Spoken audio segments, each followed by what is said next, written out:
short answers. How to find solutions for short answer kind of questions in listening modules. Yeah, this kind of question actually can be asked as W questions.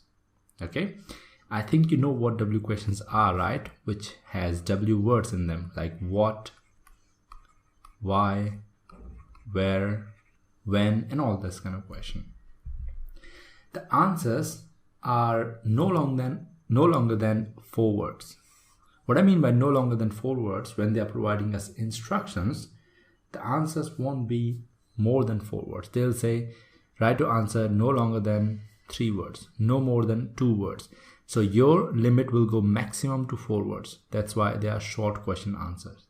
Okay. Now moving on, they're not that difficult compared to MCQs or multiple choice questions, which we have seen earlier. The reason for them not being difficult is there's just one single question. All you have to do is just read the question and easily find the answer. And that is why it's not that difficult. Okay. Now let's see an example so that you can easily understand what I mean by simple question kind of answer. This is where what you see here. We have question, what 2 factors can make social contact in foreign country difficult? You see, this is a direct question. It could be 2 factors, it could be 1 factor. Here they have mentioned 2 factors. It could be 1 factor they might ask, but it is a direct question for short answer. Now look in the instruction, they mentioned 3 words. So watch out for that, okay? I'm gonna play the audio and let you finish these questions 11 to 16. Get ready for the audio. You will hear an extract from a talk given to a group who are going to stay in the UK. Good evening and welcome to the British Council. My name is John Parker and I've been asked to talk to you briefly about certain aspects of life in the UK before you actually go there. So I'm going to talk first about the best ways of making social contacts there. Now, you might be wondering why it should be necessary. After all, we meet people all the time. But when you're living in a foreign country, it can be more difficult, not just because of the language, but because customs may be different. If you're going to work in the UK, you will probably be living in private accommodation, so it won't be quite so easy to meet people. But there are still things that you can do to help yourself.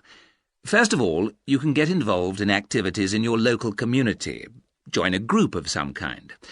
For example, you'll probably find that there are theatre groups who might be looking for actors, set designers and so on. Or if you play an instrument, you could join music groups in your area. Or if you like the idea of finding out about local history, there'll be a group for that too. These are just examples.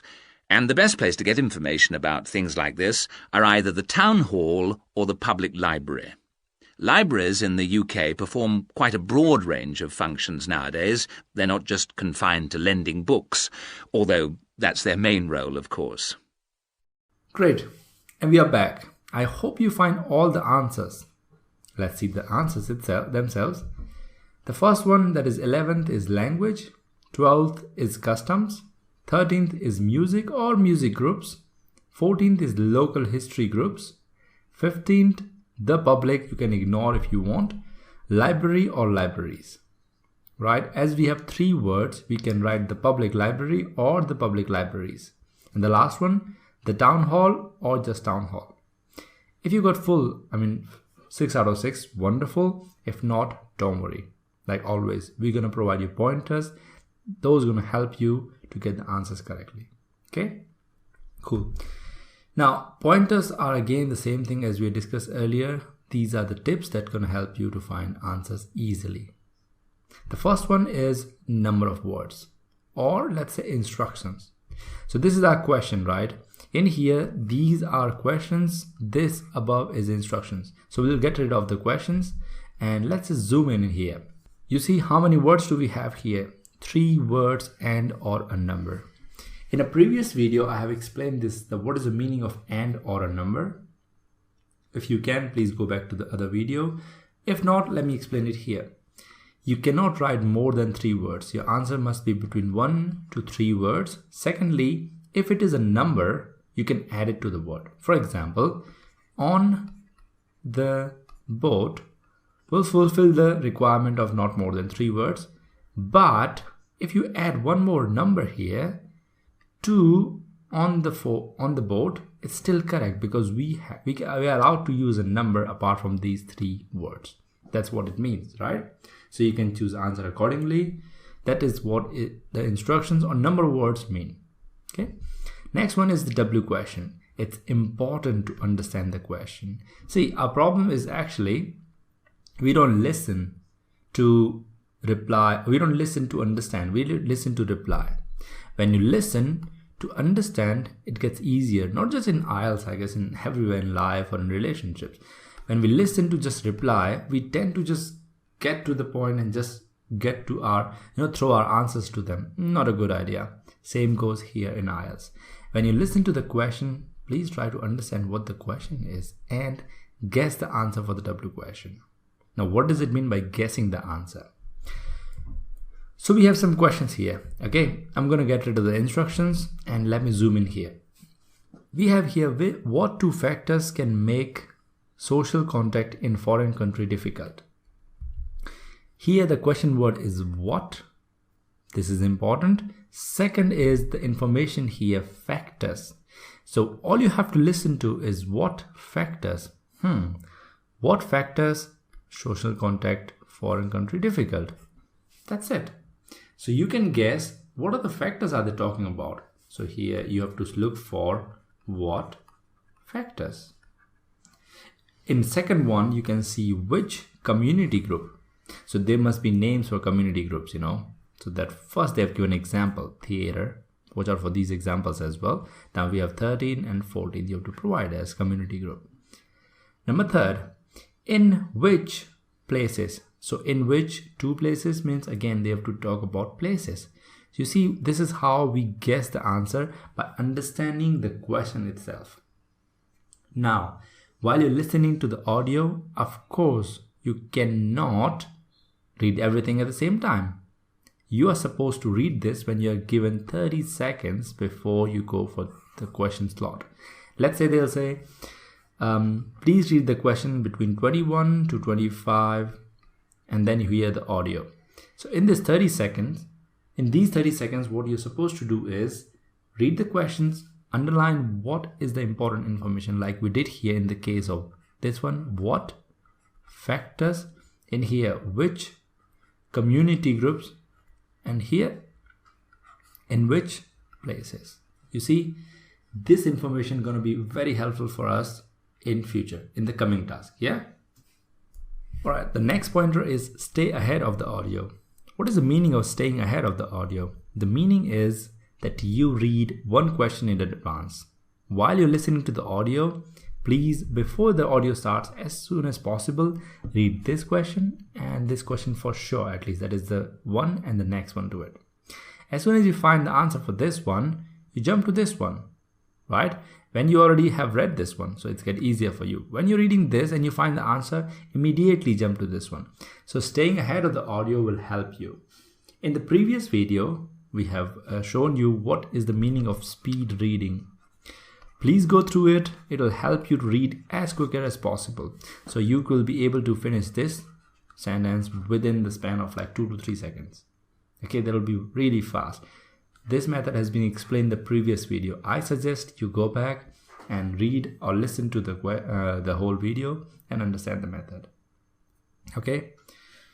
Proceeding, we have paraphrases. What is the meaning of paraphrasing? Paraphrasing is when we don't change the meaning of a statement, but we provide it in different words. That is called paraphrasing. Now, most sentences which you hear in the audio are paraphrased. That means you're not going to hear exact question or exact words in your statement. So let's see an example. These are some questions. Yeah, let me get rid of some of them and just let's take out of this question. Options are not important for us. Now, this is the question which we have in exam. What are the things they could change? How they could put this question or provide this information in the audio? They might say something like this. Which aspects can make it hard to have a social contact in a foreign country? Now see, we changed 2 factors to social aspects. 2 aspects. Social contact, that is fine. We can keep it same. They might keep it same. Foreign country, similar. but make it difficult, make it hard. Yeah, so this is just our interpretation. All could be possibly just to show you that this could be said in this way in exam, that you might hear the audio in this form, right? This is how it is paraphrased. I hope you understand what I mean by that. They're never going to provide you the exact words in the question. You have to listen to understand the audio. All right. Now the next one is very similar to paraphrasing, but this is for words. That is, they will be using synonyms of the words, right? With example, it will get clear. Now let's take 3 of these examples and eliminate 2 of them. And let's talk about this. Let me zoom in here. If you look at it here, we have certain words that we can find synonym of. They could change those words. Here we have types, could be kinds. Instead of community, they might use neighborhood. Instead of so you see that how these synonyms are used in the audio itself. We should be ready for such synonyms. But let me tell you one more thing. Yes, you might hear synonyms in the audio, but please don't write anything which is not you didn't hear in the audio. Okay, if you didn't hear anything, don't write it. If you did hear the word, write it. Writing a synonym of a word as answer is incorrect. You are supposed to write the answer itself, what you heard. What I'm trying to explain here is, in the question you might see this as your question, but in audio you might hear this in order to explain this part. Okay, this is how they're going to use synonyms, right? Good. The last but not the least are the spellings. If you have spelling mistakes as an answer, in an answer, it's definitely incorrect. So let's see. Yeah, of course, incorrect answer, that means no score. So you get 0 in that question. And in listening, you know, 1 correct answer, you get 1 point. And do you remember how many points do we have total? 40 questions, hence 40 points, right? Okay, this is what we did today. That is languages in custom. Now, if you look at it, what if, let me just get rid of this to zoom in. What if we write instead of language, languages? Incorrect. What if in custom we write customs? You know, it should fit what they have said. Second thing, it should be fitting according to the spelling. Now, instead of music, what if I write like this? It's incorrect. So just a tiny mistake can ruin your answer. Spelling mistakes have to be taken care. They cannot be considered, oh, I did hear the answer, by mistake I wrote incorrect spelling. No, sorry. One more thing I would like to mention here, in listening, please try to provide all one more thing I would like to clear is, please try to provide in listening all answers as uppercase. So for example, we have music groups here. Try to write in this way rather than this way. The reason for that is, they don't have penalty for writing in all caps lock or all uppercase. But in case if you make mistake in writing first letter capital or not capital, it is incorrect. For an example, all the proper nouns, those are names, should have first letter capitalized. Otherwise, you don't need to. Now, who will think of these rules while they are writing the answer? No one. So I suggest write all of the words, all of the letters capital. That will make it better. Okay, there's no penalty for writing all of them capitals. Okay, cool. So that was the end of the chapter.